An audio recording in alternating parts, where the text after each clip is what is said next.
Yohanan se dice en hebreo, Juan, es una de las cartas más importantes que existen respecto a quién es un cristiano. Vamos a ver más de 15 o 16 marcas de quién es realmente un cristiano. Aunque no vamos a examinar la carta exegéticamente, como decía Joaquín Capilla por ahí en su testimonio que dio, vamos a examinarla, vamos a tomar algunos versículos más importantes y vamos a extraer de esta primera carta de Juan, que va a ser la base de nuestro estudio teológico, las características, los rasgos, las marcas o los distintivos de una persona que es cristiana. ¿Por qué? Porque vivimos una época que se puede llamar la más engañosa de la historia del cristianismo, donde se han deformado totalmente los valores cristianos. Se ha falsificado totalmente el evangelio y se escucha ya por el radio, por la televisión, a través de muchos medios de comunicación, un evangelio fácil y barato. Un evangelio que no es el evangelio que predicaron los apóstoles de Cristo, ni de Jesucristo, un mensaje distorsionado, alterado, adulterado. Este engaño, de acuerdo a la Biblia, va a aumentar y van a comenzar a llenar iglesias por todas partes, y una de las sorpresas más grandes que muchos cristianos se van a llevar es que cristianos, entre comillas, profesantes, que cuando venga Cristo en el arrebatamiento se van a quedar. Y van a llegar el domingo a su iglesia y van a ver que desaparecieron la mitad de las personas, el pastor no está, muchos pastores también se van a quedar.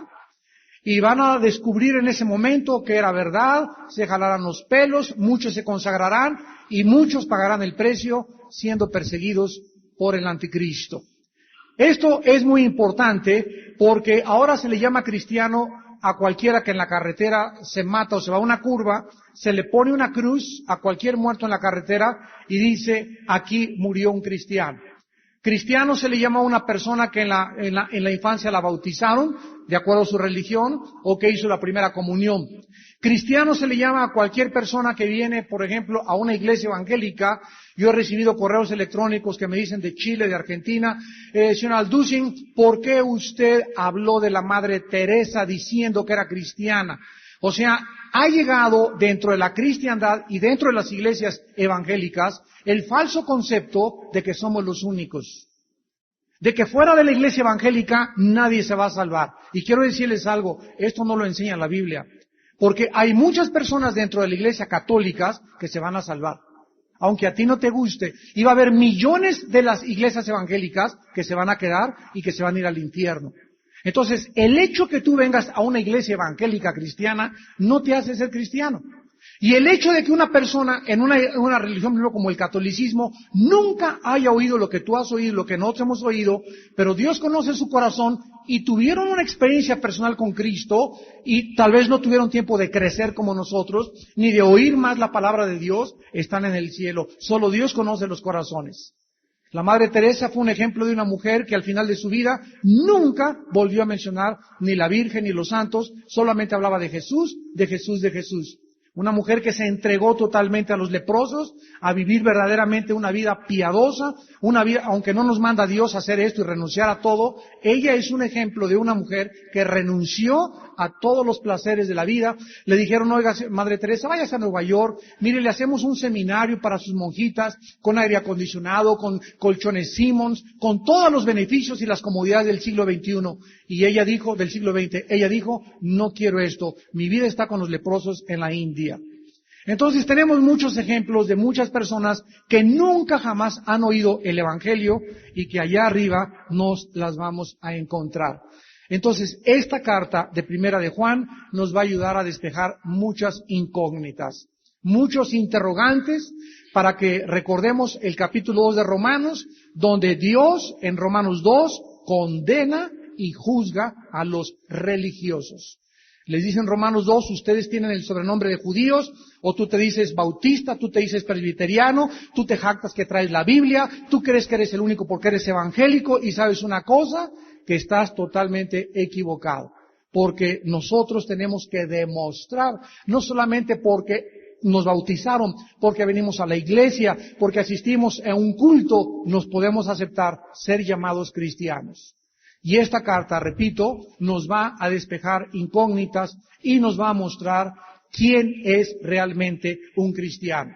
Vamos a ir abordando los puntos, tal vez hoy veamos 2 o 3, y vete en este estudio palomeando.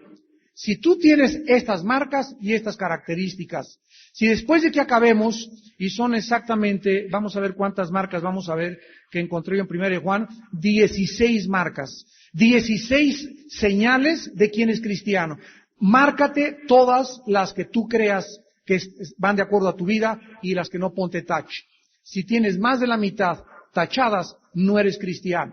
Vienes a la iglesia, estás acostumbrado a estar a la iglesia, te gusta la iglesia, te gustan los cantos, dices, Jesús murió en una cruz, pero tú no tienes la vida eterna, no tienes la salvación.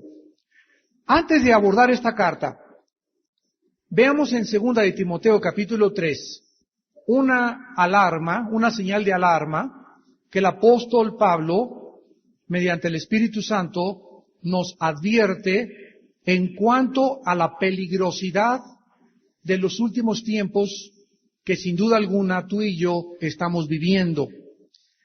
En esta carta, en este pasaje que voy a continuación a leer, se nos muestran las características de los seres humanos antes de que venga Cristo. Y estas características de los seres humanos son muy, muy horribles, terribles, denigrantes, degradados, porque de acuerdo a lo que vamos a leer, el carácter de los seres humanos se va a degradar mientras más nos acercamos a la venida de Jesucristo. Dice 2 de Timoteo 3, también debes saber esto, que en los postreros días, o sea, en los últimos días de la iglesia, vendrán tiempos y se les califica como peligrosos. ¿Por qué peligrosos? Y vean ustedes lo que hace a los tiempos peligrosos. Porque habrá hombres, los que encabezan la lista son amadores de sí mismos. O sea, el ser humano, mientras avanza al final de la historia, hacia el destino final, en que Dios tiene asignada nuestra muerte, mientras el hombre avanza al final de la historia, el hombre vivirá más y más y más centrado en sí mismo. Mis intereses, mi felicidad, mi bienestar, mi futuro, lo que a mí me conviene, y cada vez nos haremos más y más erizos, más y más duros con la gente de alrededor. Más difícil será abrir tu corazón, más difícil será confiar en los demás, más difícil será en tu vida verdaderamente poder amar a alguien. Porque todas estas características hacen que muchas personas, ¿verdad?, se vuelvan como los nopales. Yo le pregunté un día a un hombre, ¿verdad?, ya grande de edad, que, bueno, tenía una cara que de veras podría él asustar el 31 de octubre en el día de Halloween, con la cara que tenía. Y le dije, hermano, ¿por qué está usted así tiene usted una cara tan endurecida y tan amargada? Porque así me hicieron, porque los golpes de la vida lo hacen a uno así. Y le dije, bueno, pero tú ya vas a una iglesia, tienes 2 años asistiendo a una iglesia, y sin embargo, este hombre era como un nopal. ¿Saben ustedes cómo son los nopales? Por afuera así, porque están en un ambiente árido, seco, entonces la constitución orgánica de un nopal es con espinas, etcétera, etcétera, pero si tú agarras el nopal y lo partes a la mitad, está lleno de agua. Entonces hay muchas personas que por las circunstancias que han atravesado en su vida, se han vuelto como los nopales. Ya no confían en nadie, creen que tiene que ser así, etcétera, etcétera, pero en el corazón de estos hombres todavía hay la suavidad de Dios. Pero muchas veces tenemos que adoptar esta actitud, repito, porque creemos que nos va a defender de la vida. Miren ustedes, no es por exagerar, ¿verdad? Pero tú ve a cualquier político mexicano. Hay excepciones, pero la mayoría son así. Bigotones, ¿verdad? Y tiene que tener así. O la policía en México, ¿verdad? Para ser policía en México tienes que estar así. Y tener la cara así, manejar una patrulla y ir así. Vas a Estados Unidos y te encuentras un patrullero de 23, 24 años de edad, parecen chamacos de la prepa o de la universidad, sonrientes, carcajadas, igual que políticos en otros lados, pero aquí en México y en Latinoamérica se ha adoptado la idiosincrasia y el prototipo de que para ser policía tienes que tener la cara así, porque si no la gente no te va a respetar. O si eres agente o guarura, tienes que estar así, porque si no te ven la cara así fea y que miras así, no te van a respetar. Y que para que tu esposa te respete también tienes que llegar y aquí mando yo. Y esta es una falta de identidad. Esto es algo que el diablo ha robado del ser humano. Y la Biblia dice que habrá hombres amadores de sí mismos, avaros, vanagloriosos, soberbios, blasfemos, desobedientes a los padres. O sea, cada día que pase y que los años transcurran, los hijos se levantarán en más y más rebelión abierta contra sus papás. Ya los hijos, ¿verdad?, van a llegar a retarnos, a amenazarnos, etcétera, etcétera, porque es la característica de los últimos tiempos.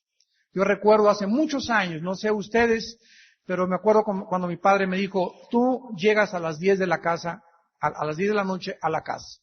Y yo llegaba a las 10:15, 10:20, y me estaba esperando mi padre. Bueno, era un hombre como de 1,90 de estatura, pero así era un gorila mi papá. Y con la mano cerrada, con las manos de oso que tenía, ¿verdad? Purrupupupum, a la mera mandíbula. 2 veces me rompió la nariz. Él no tenía Cristo. Pero era una cosa, ¿verdad?, tremenda en la que, bueno, si yo decía una grosería en la casa, cualquier cosa, ¿verdad?, hasta una guitarra me rompió en la cabeza un día. Entonces, ahora ya ha cambiado la situación, ahora ya los hijos, ya los padres no disciplinan. Yo no estoy diciendo que así disciplinemos, porque mi papá, por su ignorancia y por todo, ¿verdad?, era una cosa salvaje.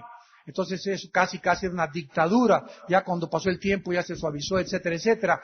Pero los padres no podemos permitir en los hogares faltas de respeto a los papás, y menos que insulten a tu esposa.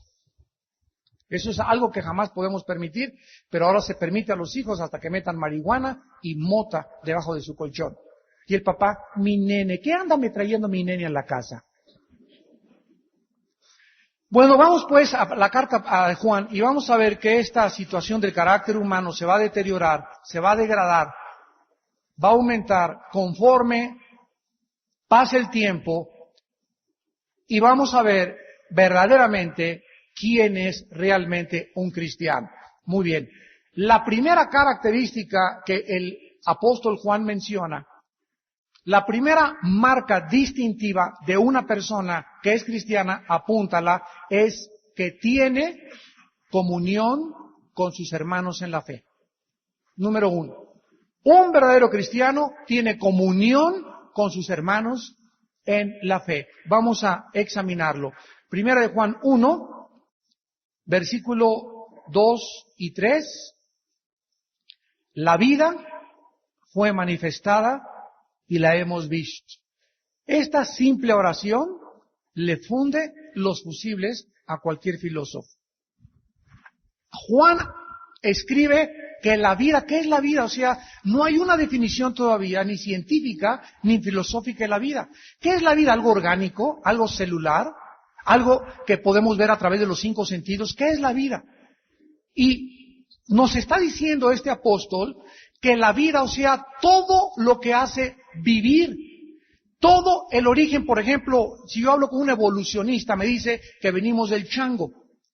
Y yo le puedo contestar, mira, cuando yo te hablo del origen, te estoy hablando de algo antes a la evolución, porque la evolución es el proceso, no es el origen, es el proceso de la evolución lo que viene después del origen.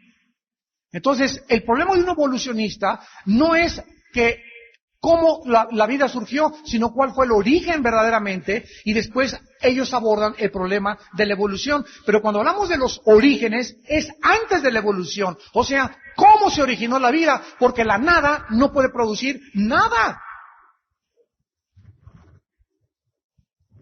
La nada no puede producir nada, todo efecto tiene que tener una causa, físicamente hablando, biológicamente hablando. La vida no puede surgir espontáneamente. Si fue una sola célula o un solo protozoario, ¿qué fue lo que hizo que apareciera ese protozoario?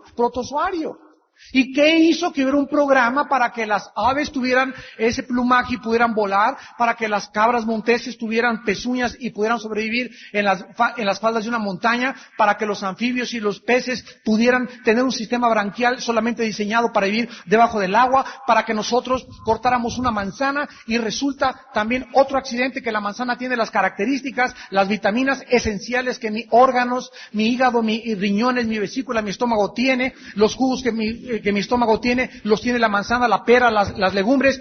Hay una interrelación en todo lo que existe que es imposible física ni científicamente, menos filosóficamente, que haya sido por accidente. Y aquí nos está diciendo Juan que esa vida, que es el origen de todo, se manifestó. O sea, bajó del cielo la vida, que es Jesús. Y cuando Jesús bajó del cielo, dice Juan, lo vimos nosotros. Vimos a la vida.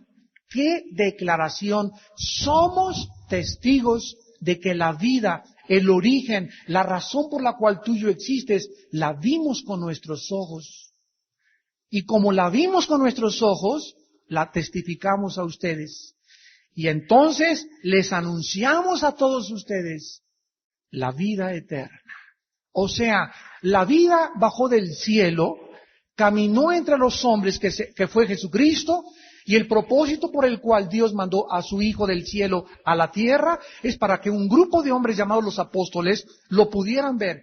Y cuando vieran esa vida, supiésemos algo. No solamente tenemos una vida biológica, no solamente tú y yo vivimos como los animales, comemos, dormimos y volvemos otra vez a trabajar todos los días, sino que hay algo mucho más que trasciende.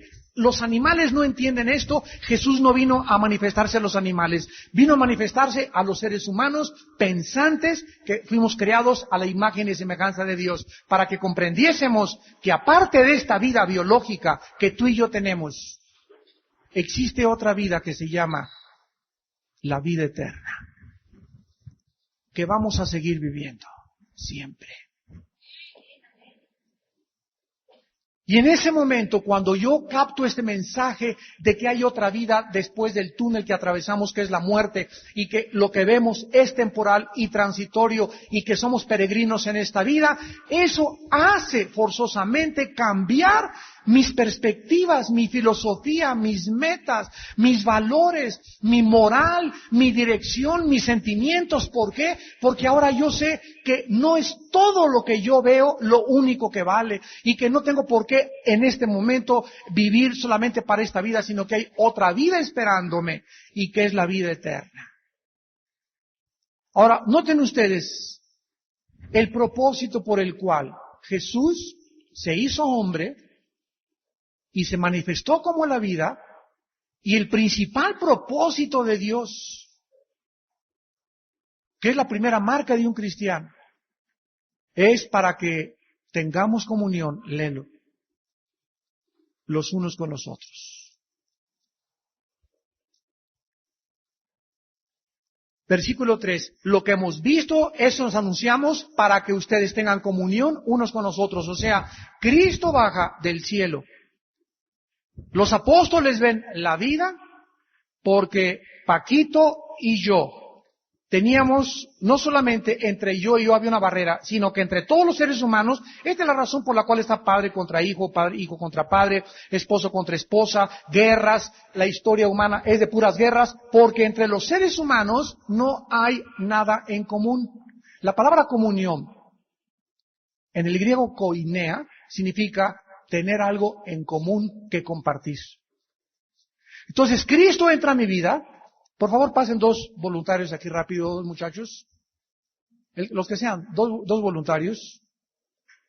2 jóvenes. O como viejitos también si quieren, ¿verdad? Bueno, aquí están ya. Lo que sea. Cristo entra a mi vida. Tú vas a ser Cristo, ponte aquí en medio. Tú vas a ser Cristo, ponte en medio.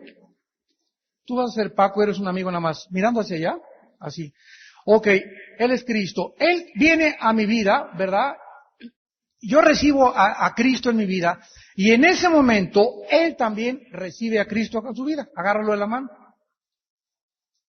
Entonces, él, Paco y yo tenemos a Cristo. Y ahora Paco y yo, camina para acá enfrente y nos encontramos, podemos interrelacionarnos, podemos comenzar a amarnos, podemos comenzar a identificarnos, no porque él me caiga bien o yo le caiga bien, simplemente porque hay algo en común en él y en mí, que es Jesús. Jesús en medio de nosotros es lo que nos une a Paco y a mí. Es la razón por la cual yo no lo puedo defraudar a él, porque si yo lo defraudo a él, ¿a quién lastimo? Si yo le trato de hacer un mal a mi hermano, ¿a quién se lo hago? A Jesús. Y lo mismo pasa, vamos a tomarnos de la mano, en el matrimonio. En el matrimonio, suéltalo, Paco, suéltalo. En el matrimonio, uno de los cónyuges vive con Cristo. Y comienzo a caminar yo con Cristo y mi esposa se aleja de Cristo. Entonces, ¿qué pasa el momento en que mi esposa se suelta de Cristo? Que yo y ella ya no podemos relacionarnos. ¿Por qué? Porque yo tengo comunión con Cristo y lo que nos une, agárralo, lo que nos une a mi esposa y a mí es Cristo. No soy yo, ni que me guste ella, ni que yo sea atraído, sino que el pegamento que hace que podamos seguir viendo la mano, mi esposa y yo, es Jesús en medio del matrimonio. En el momento, suéltalo, en el momento en que una persona tiene a Cristo y la otra no tiene a Cristo, hay un abismo tremendo de separación, donde es imposible seguir casados. Gracias. ¿Capisce? Primero de Juan capítulo 2, versículo 9, seguimos viendo más evidencias de la primera marca, que es tener comunión entre nosotros. Dice primero de Juan capítulo 2, versículo 9 al 11, el que dice que está en la luz y aborrece a su hermano, está en tinieblas. O sea, yo no puedo decir que soy cristiano y a Paco odiarlo. ¿Cómo puedo yo hacerle esto cuando Jesús en medio no me deja levantar mi puño contra Paco? Porque Paco y yo somos hijos del mismo Padre. Entonces, ¿cómo puedo decir que yo amo a Dios y yo tengo odio por un cristiano? Imposible. Pero es tan fácil creer, no, yo soy cristiano y puedo odiar, pues soy cristiano y puedo no perdonar. No es cierto. No lo eres. El que dice que está en la luz y aborrece a su hermano, ¿qué cosa dice? O sea, no es verdad que Jesús está contigo. Estás separado de Jesús, porque Dios es luz y ningunas tinieblas hay. Y el odio y el rencor pertenecen al reino de las tinieblas, de Satanás. Pero el que aborrece a su hermano, versículo 11, está en tinieblas. Y anda en tinieblas y no sabe a dónde va. Porque, ¿qué cosa? Las tinieblas le han cegado los ojos. En el momento en que yo a una persona que se dice cristiana la odio o no la quiero perdonar, automáticamente te suelta Jesús de la mano. La paloma del Espíritu Santo vuela y se aleja de ti. ¿Y qué pasa con esa persona? Si Jesús es mi luz y yo me suelto de Cristo porque yo no puedo estar amargado ni con odio y decir que soy cristiano, mi vida queda, ¿qué cosa? En tinieblas.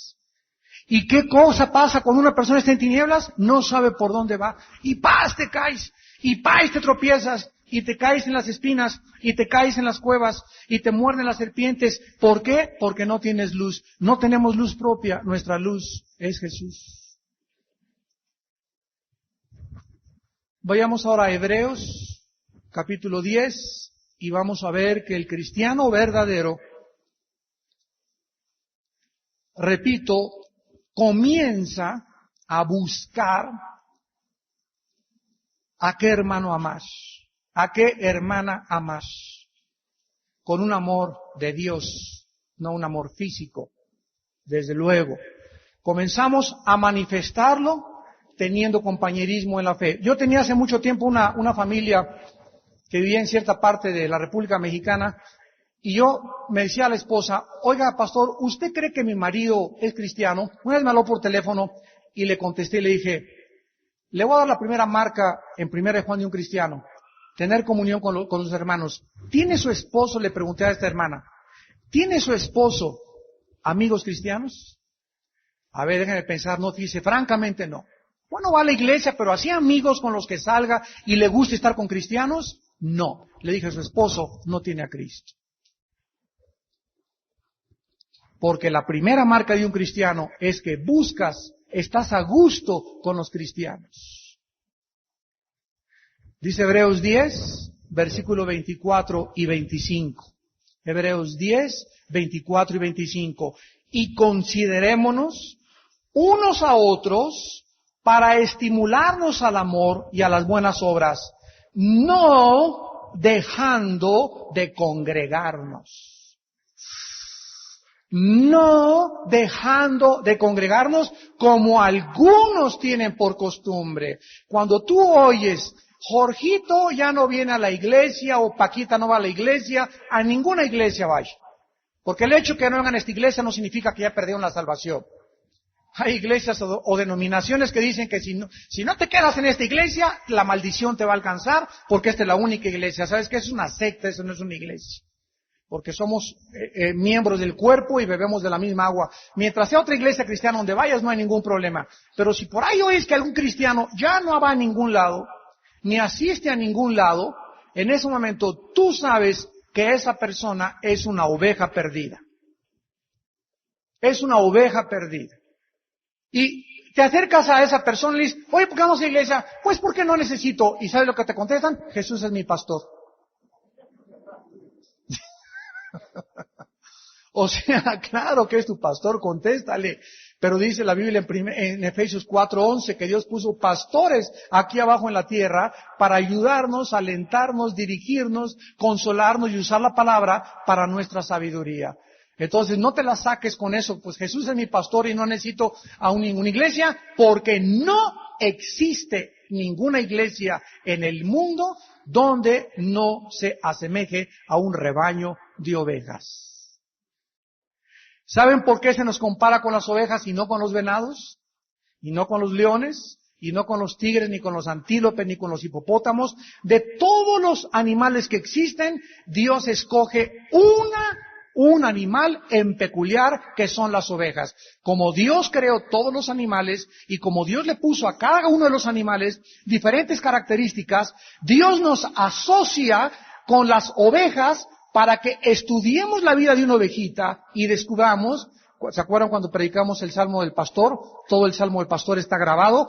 Cuando a una oveja la vemos y en primer lugar, la oveja es el animal más indefenso de todos los animales que existen. El más indefenso. En segundo lugar es el animal más bruto y tonto que existe. ¿Te está cayendo el saco? O sea, un conejito por lo menos tiene la velocidad para escaparse de sus enemigos. Un venadito también tiene la velocidad. Pero las ovejas, tú agarras una oveja y la metes a un barril y dentro del barril comienza... En lugar de que se eche en reversa y ya, hombre, aliviánate, sé libre, ahí se queda. Y si una oveja no está dentro de un rebaño, no sobrevive fuera del rebaño nunca. Porque saliéndose del rebaño, la oveja, en tercer lugar, es semiciega. Una oveja ve como de aquí, a donde están esos robots más o menos. Pero una oveja ya no puede ver a 4 o 5 metros. Y cuando el pastor está muy lejos de ella, como la oveja no puede ver al pastor, el pastor trae un cayado. Y cuando el pastor va por el campo, va golpeando las piedras. La oveja no ve al pastor, pero oye el sonido del cayado en las piedras. Nosotros no vemos a Jesús, pero oímos su voz en la palabra.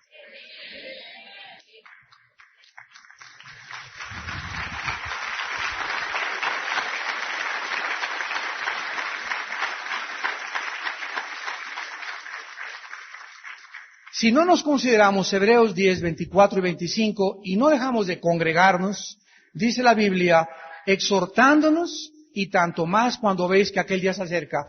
¿Qué hace Dios, repito, cuando viene a la vida de un ser humano? Él entra a mi vida, Él entra a la vida de otra persona y aunque Él sea hindú o brasileño o italiano o francés, tú encuentras a un cristiano que sea de la nacionalidad que sea, inmediatamente, ¿sabes que es cristiano? En el avión te lo encuentras, o donde quiera que tú estés, inmediatamente algo sentimos en común. Ese mi brody. y nos abrazamos y lo que sea, ya sea japonés o chino, hindú, azteca o indígena, lo que sea, se rompen nacionalidades, se rompen credos, se rompen color de piel, se rompe lenguajes, todo, ¿verdad? Porque hacemos que estemos los dos juntos y comenzamos los dos a identificarnos. Y dice la Biblia que entonces Dios nos hace reunirnos como el domingo en un lugar como este, y puede ser un teatro, puede ser un salón. No le llamen al templo, vamos a la iglesia, porque no es la iglesia somos las personas y el templo está dentro de nosotros. Entonces, ese lugar de reunión, este edificio. Y Dios nos hace aquí reunirnos en este rebaño para que yo llegue a la iglesia y me encuentre que la hermana de la esquina es sangrona como ella sola. Y la otra doña Cholita es chismosa, pero chismosa como una foca. Y el otro hermano se metió escondido a la iglesia y es un timador, es una tranza que ni Brody es. Y voy descubriendo en la iglesia que tengo cantidad de personas, ¿verdad?, infiltradas, y que hay unos que son verdaderamente, pero es en medio de esta atmósfera donde Dios nos entrena como un gimnasio para acostumbrarnos a soportarnos y a perdonarnos. Imagínense una hermana, ¿por qué no va a la iglesia de Nachuele? Ay, pues porque no hay hipócritas. Y así va a otra iglesia y cree doña Chole que va a encontrar la iglesia perfecta. No existe la iglesia perfecta. No existe. No existe un ser humano que sea perfecto. Todos estamos bajo construcción. Todos tenemos un letrero aquí que dice, ten paciencia, Dios no ha acabado con mi vida. Y mientras no tengamos ese espíritu de paciencia, de compasión, ¿por qué no lo tenemos? ¿Por qué nos desilusionamos tan fácilmente? ¿Por qué nos desanimamos tan fácilmente? Porque no tenemos la vida eterna. Vean Hebreos 3, versículo 12 al 13. Mirad, hermanos, que no haya en ninguno de vosotros corazón de incredulidad o malo de incredulidad para apartarse del Dios vivo. Antes exhortaos los unos a los otros cada día, entre tanto que se dice hoy. ¿Para qué? Para que no te endurezcas por el engaño del pecado. ¿Qué hace Dios en la iglesia? ¿Qué haces cuando vienes y oyes un mensaje y a tu pastor oyes que te llueve candela? Y dices, Dios mío, mi esposa seguro que le dijo al pastor lo que yo era. Seguro que alguien fue con el chisme porque el mensaje me está cayendo a mí nada más. No es cierto, le está cayendo a más de 1000 aquí ahorita en este momento. Entonces, ¿qué es lo que hace que no nos endurezcamos? Estar continuamente oyendo que nos exhorta. Las heridas del amigo son fieles, inoportunos los besos del que te odia, dice Proverbios. Más vale, dice Proverbios, reprensión manifiesta que amor en oculto. Un hermano verdadero en Cristo tuyo y un hermano verdadero en Cristo mío me dirá y me exhortará y yo tendré que agachar la cabeza y reconocer que he pecado delante de Dios. Pero si eres de esas personas que, oye hermano, esto y lo otro, ¿y tú no te has visto? ¿Y tú no sabes de dónde vienes? ¿Y tú esto? Y defiéndete, ¿qué significa? Dale al necio y te odiará. Reprende al sabio y te amará. Entonces, esta es la razón por la cual nuestra comunión es tan importante y esta es la razón por la cual necesitamos tener un amor entre nosotros no fingido. Allá saliendo de la iglesia, cuando llegas a tu oficina, ¿cómo le va a don Pedro? Mucho gusto. Y te volteas y viste el cuchillo así te lo están enterrando. Hubo un expresidente de México que dijo, para que puedas estar en la política, necesitas amar la basura. Porque en la política no hay amigos. Qué triste esa expresión, ¿es verdad? Que puedas ir a un club o cualquier lado y no puedas saber realmente de toda esa gente o de tus amistades, quiénes de todos tus amigos realmente darían la vida por ti. ¿Quiénes realmente no te traicionarían? ¿Quiénes serían fieles contigo y leales hasta la muerte? Qué triste es, ¿verdad?, que no encontremos eso. Pero más triste que no lo encuentres con tus hermanos en la fe. La primera marca de un cristiano es que comienza a tener comunión con sus hermanos en la fe. Número 2, regresamos a Primera de Juan. La segunda marca distintiva de un cristiano la encontramos en el versículo 8 y 9. Primera de Juan 1, 8 y 9. Si decimos que no tenemos pecado, nos engañamos a nosotros mismos y la verdad no está en nosotros. Si confesamos nuestros pecados, Él es fiel y justo para perdonar nuestros pecados y limpiarnos de toda maldad. La segunda característica distintiva de una persona que tiene la vida eterna es que reconoce y confiesa sus pecados. Reconoce y confiesa sus pecados.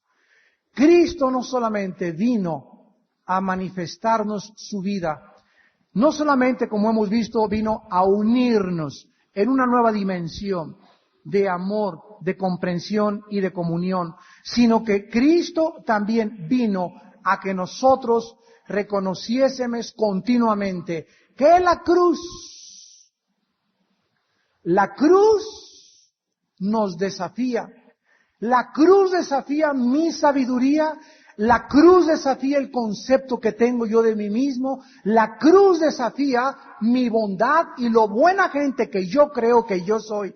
La cruz me habla de lo horrible y de lo terrible que es a los ojos de Dios mi pecado. Por eso murió Cristo crucificado por mis pecados y por tus pecados. Entonces, cuando venimos a Cristo, comenzamos a descubrir entre nosotros un alacranero. Comenzamos a descubrir entre nosotros tanta maldad. Antes te creías la Madre Teresa. Antes te creías, pues, no soy tan malo como el Maucho Orejas. No soy tan malo como ese secuestrador, no soy tan malo como mi compadre, yo no fumo, yo no tomo, soy buen esposo, soy fiel, y comenzamos a aceptarnos desde nuestra perspectiva como buenos y acabamos creyendo que somos buenos, cuando la Biblia tiene otro concepto diferente de nuestra vida. Veamos esta revelación en Romanos capítulo 7.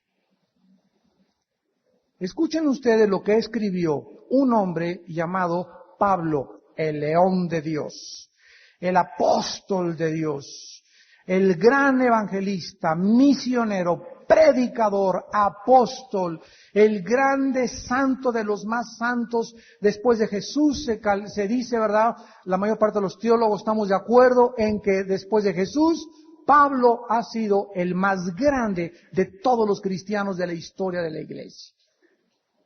Y Pablo era un hombre que al ser lo que podía caminar así en la vida, ¿verdad? ¿verdad? Yo soy bueno, yo soy apóstol, yo soy esto y eso y el otro. Sin embargo, escuchen lo que él escribió, ya siendo el misionero de Dios. Romanos 7, versículos del 17 en adelante. De manera que ya no soy yo quien hace aquello, sino el pecado que mora en mí. Escucha, cuando tú recibiste a Cristo y cuando yo recibí a Cristo, amado hermano en Cristo, la naturaleza pecaminosa se quedó dentro de nosotros. Nuestro viejo hombre posicionalmente fue crucificado con Jesús en la cruz, Romanos 6 del 1 al 4. Mi antigua naturaleza, que estaba condenada al infierno, muere con Cristo, pero la maldad del pecado queda dentro de nosotros. ¿Cuál es la diferencia entre un cristiano y alguien que no es cristiano? Que yo sigo teniendo dentro de mí el potencial de pecar igual que cuando no era cristiano, pero la única diferencia es que ahora tengo una nueva naturaleza, un espíritu que Dios ha renovado dentro de mí, que ha vuelto a crear dentro de mí, para que este espíritu dentro de mí comience a pelear contra mi antigua naturaleza. se llama la ley del espíritu de la vida y la ley del pecado. Se llama el espíritu y se llama la carne. Ahora, cuando yo sienta las ganas de adulterar, mire esa chava, qué barbaridad. Cuando un negocio vengan y me lo propongan, mira, está jugosa la lana y de aquí vas a pagar la renta y la letra para tu coche. Cuando yo vea alguna cosa que viola la palabra de Dios, algo dentro de mi vida me dice, ¡no! ¡Detente! ¡No lo hagas! ¡No es cierto!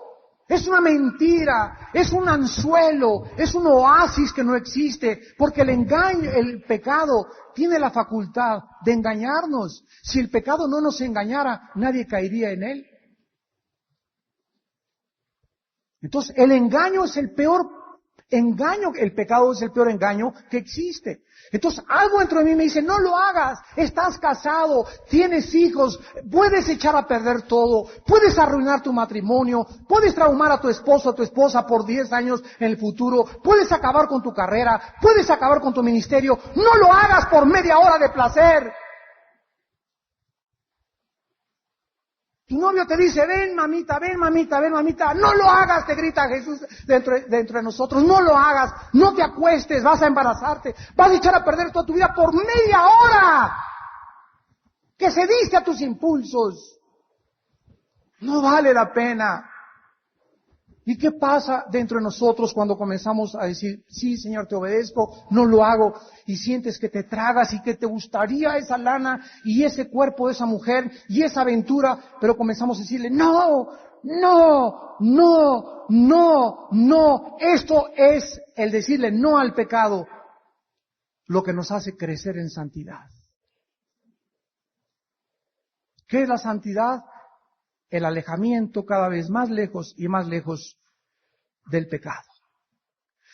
Y mientras más te alejas del pecado y el pecado queda más lejos de tu vida, más fuerza tienes para enfrentar los gigantes que vienen delante de ti. Pero ¿qué pasa con un cristiano que le ha dicho sí al pecado y pum, cae al pecado y ha caído el pecado y pasan 4 o 5 años?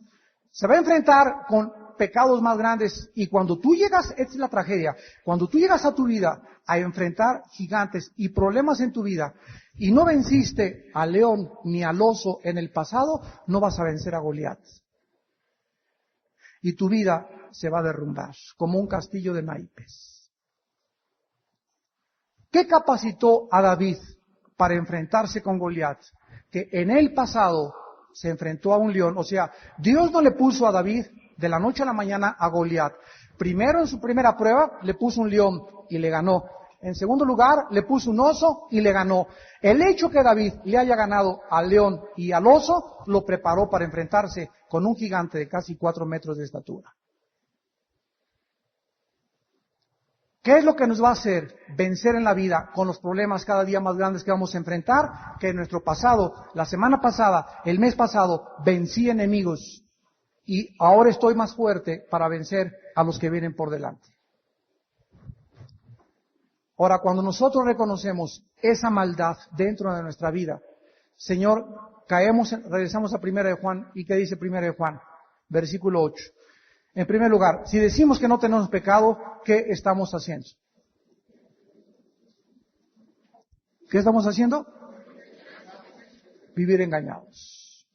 Te voy a decir cuándo haces eso. Llegas a tu casa en la noche, ves la televisión, ves lo que sea, y no le pides perdón a Dios por todo lo que hiciste durante el día. Entonces te acuestas y te levantas.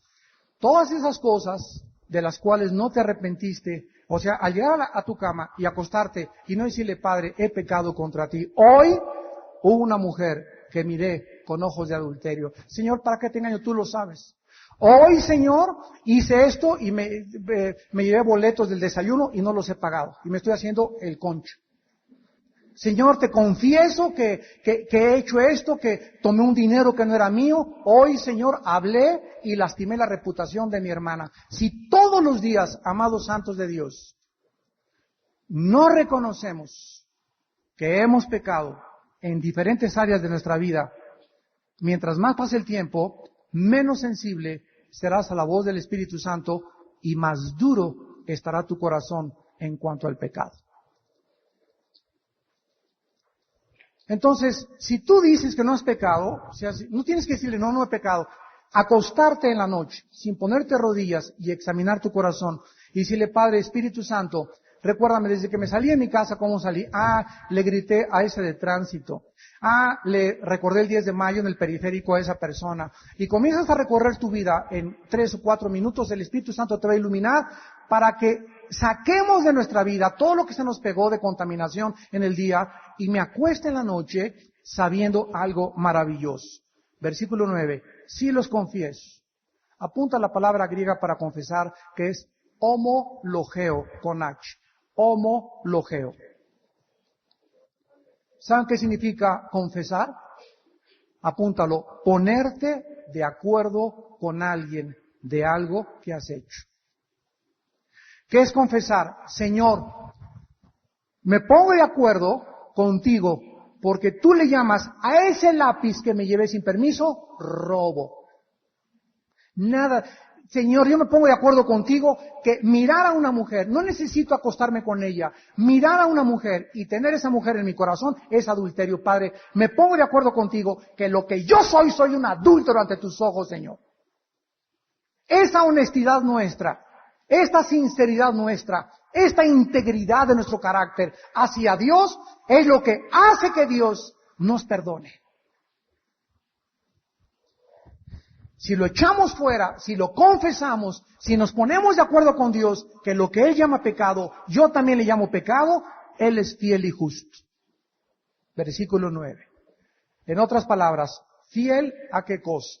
Fiel a el pacto en el cual tú y yo estamos con Él. Se llama el pacto de sangre.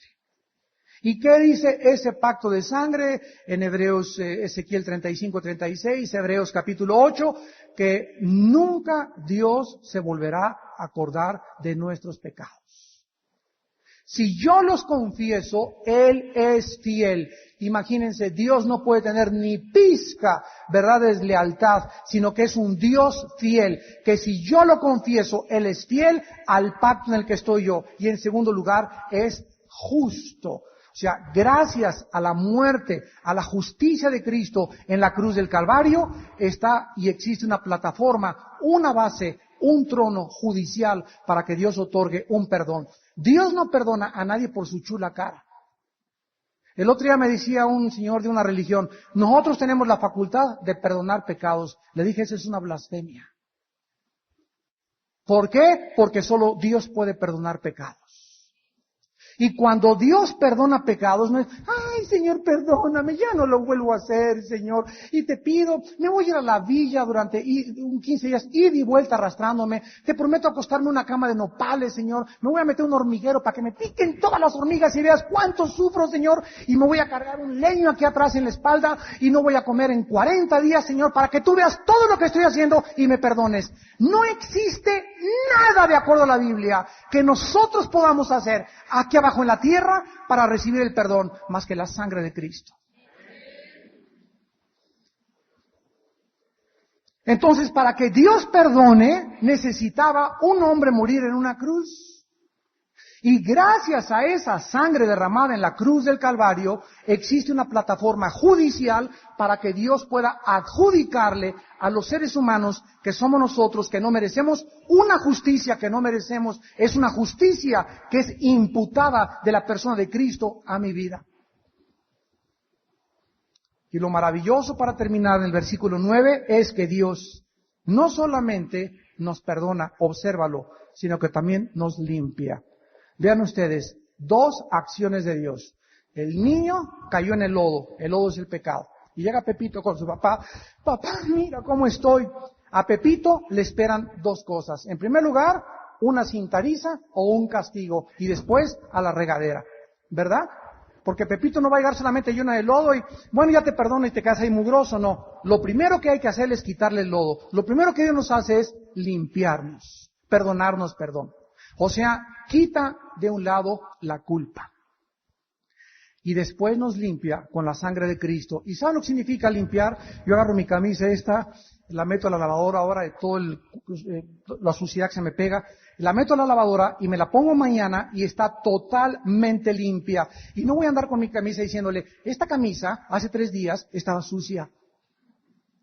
Y nadie puede llegar a decirme, esta camisa que traes hace una semana estaba manchada, pero ahorita está limpia. Cabeza de caimán.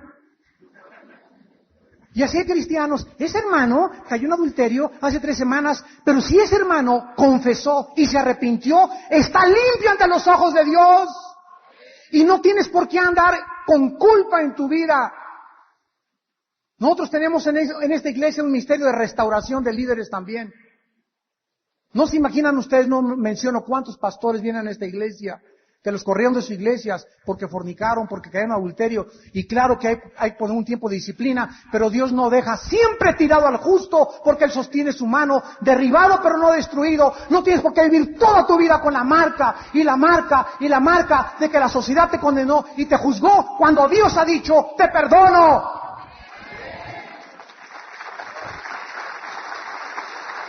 Te perdono. Eres libre.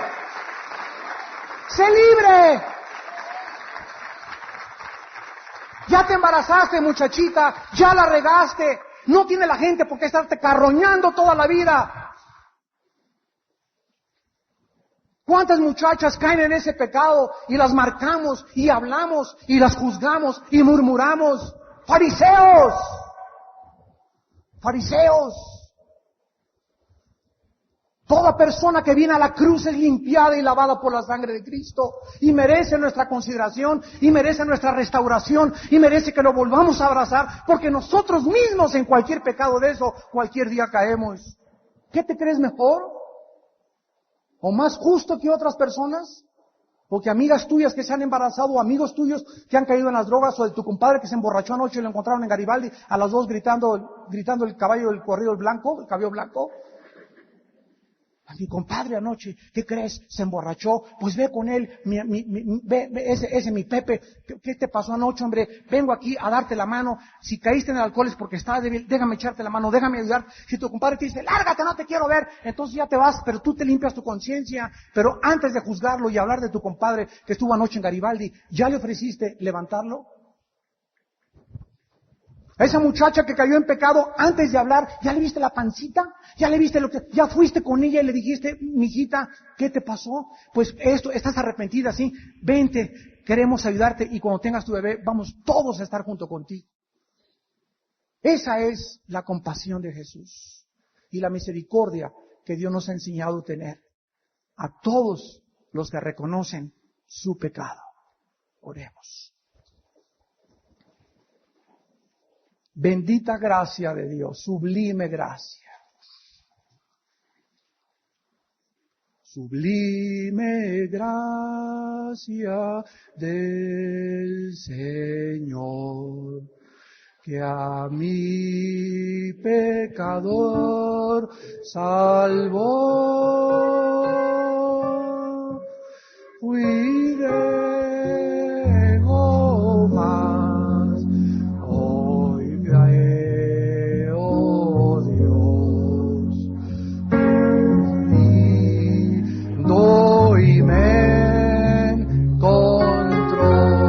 De pie.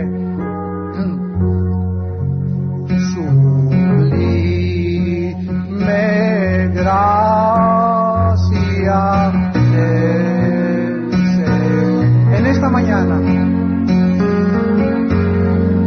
muchos de ustedes viven atormentados por el pecado, con culpa por el pecado. Mas la gracia de Dios es que Él nos perdona. Cuando no lo merecemos, nos perdona. Vengan a la cruz en esta mañana. Vengan a la cruz en esta mañana. No tienes por qué regresarte a tu casa como llegaste, con pecado, con culpa, con una conciencia que te atormenta. Ven a la cruz en esta mañana.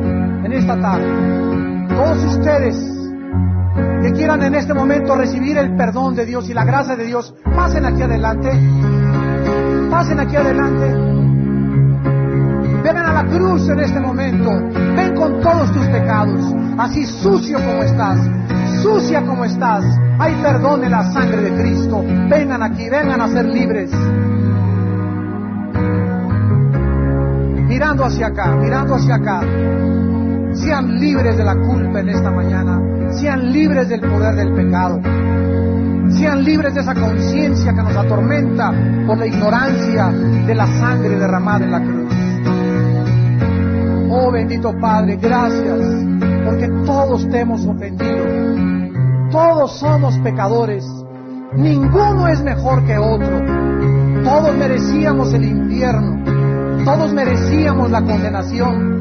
Pero tú, Señor, en tu misericordia, en tu amor, en tu compasión, gracias a la muerte de Cristo, nos regalas el perdón, Señor. Gracias, Jesús, gracias. Todos ustedes que están en esta mañana aquí al frente, díganle ahí desde su corazón a Dios: Señor mío y Dios mío, gracias por el perdón. Gracias por limpiarme, porque confieso que he pecado contra ti, que te ha ofendido mi vida. Y yo necesito, Señor, tu limpieza, que con tu sangre que derramaste en la cruz me perdones. Ayúdame a ya no pecar.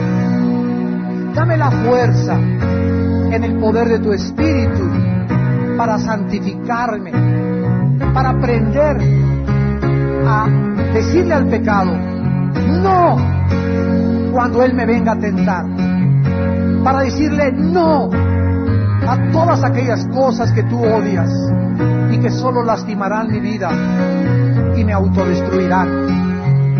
En el nombre de Jesús, yo reprendo de mi vida en este momento todo espíritu de culpa, toda conciencia que me atormenta se va de mi vida, porque me declaro libre en el poder y la sangre derramada en la cruz del Calvario. ¡A su nombre! ¡Aleluya! ¡Gracias, Jesús! ¡Gracias, Padre!